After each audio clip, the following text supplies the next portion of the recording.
सबसे पहला सवाल तो मैं पूछूंगी कि ये क्या कांग्रेस पार्टी की जिम्मेदारी है कि आम आदमी पार्टी को जिताएं? यही बात क्या आम आदमी पार्टी ने गुजरात में, हरियाणा में सोचा था क्या? हम देश की दूसरी सबसे बड़ी राष्ट्रीय दल हैं और हमारा पूरा हक बनता है कि हम चुनाव लड़ें। और इस वक्त दिल्ली में हमारे अस्तित्व का सवाल था और अगर हम गठबंधन करने जाते और आम आदमी पार्टी की सरकार बनती तो कांग्रेस पार्टी इसमें कहाँ रहती? ऐसा नहीं हुआ है कभी कि आम आदमी पार्टी ने कांग्रेस की मदद करी है। तो ये जो अलायंस, इंडिया अलायंस के तहत भी हुआ था, ये गलती थी एक।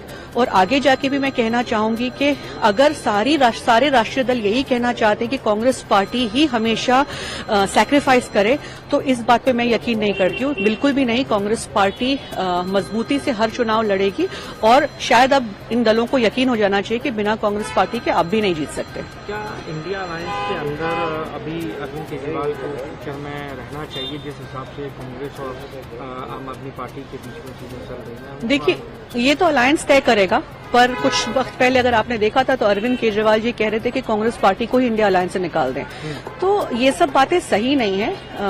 एक मर्यादा रहनी चाहिए और विचार विमर्श करके सोच के बातें कहनी चाहिए। आज देखिए, आपने मना किया कि गठबंधन नहीं करनी है। आम आदमी पार्टी ने, अरविंद केजरीवाल जी ने सबसे पहले डिक्लेयर कर दिया गठबंधन नहीं करनी है। आपको जब जरूरत थी इंडिया अलायंस के वक्त तो आपने जबरदस्ती गठबंधन करी, गुजरात में भी जाके लड़े, दिल्ली में 4 सीट ले गए। अब आपको लगा कि हमारे पास, आप एक ईगो में और साथ में ओवर कॉन्फिडेंस में आपको लगा कि कांग्रेस पार्टी की आपको जरूरत नहीं है, आपने गठबंधन नहीं करी।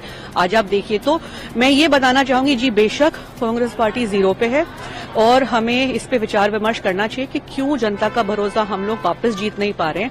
पर इस बार के जीरो और पिछली बार के जीरो में बहुत फर्क है, क्योंकि आम आदमी पार्टी, जिसकी वजह से कांग्रेस पार्टी दिल्ली में और उनकी दिल्ली में साफ हुई थी, आज उसी पार्टी को, अगर आप कह रहे हैं जैसे आपने मुझे पूछा कि कांग्रेस पार्टी ने 10 सीटों पे डेंट किया है, आज आम आदमी पार्टी साफ हो गई।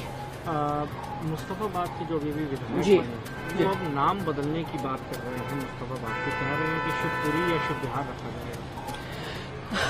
भाजपा और करती क्या है? नाम बदलने में ही उन्होंने अपनी पूरी 10 वर्ष की जो सरकार केंद्र में रही है, और अब शायद यही गिमिक्स अगले 5 साल दिल्ली में करेंगे। पर जनता का जो निर्णय है उसको हम इज्जत करते हैं, सराखों पर रखते हैं।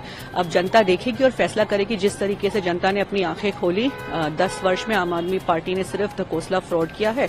अब 5 वर्ष देखते हैं, अगर भाजपा नहीं डिलीवर कर पाई और अपना वक्त सिर्फ इन सब में जाहिर करेगी तो जनता अपना जवाब 5 वर्ष में दे देगी। एक आखिरी सवाल ये बताओ जी, अरविंद केजरीवाल ने अभी जो विधायक जी उनके साथ मीटिंग की, आतिशी बहार है, उन्होंने मीडिया से कहा कि हम लोग अपना विपक्ष का जो है कर्तव्य पूरी तरीके से निभाएंगे। जिस तरह से बीजेपी ने कहा कि 2500 रुपये हम महिलाओं के खाते में देंगे, हमारा पहला काम होगा कि हम इस बात को श्योर करें कि बीजेपी हर महिलाओं के खाते में 2500 रुपये 8 मार्च तक भेजेगी। जी देखिए, चुनाव से पहले भी मैं कहती थी कि ये बीजेपी और आम आदमी की जुगलबंदी में दिल्ली की जनता पिस रही है।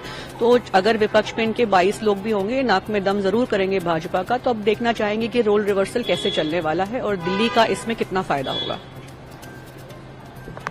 चैनल को like, comment, share and subscribe जरूर।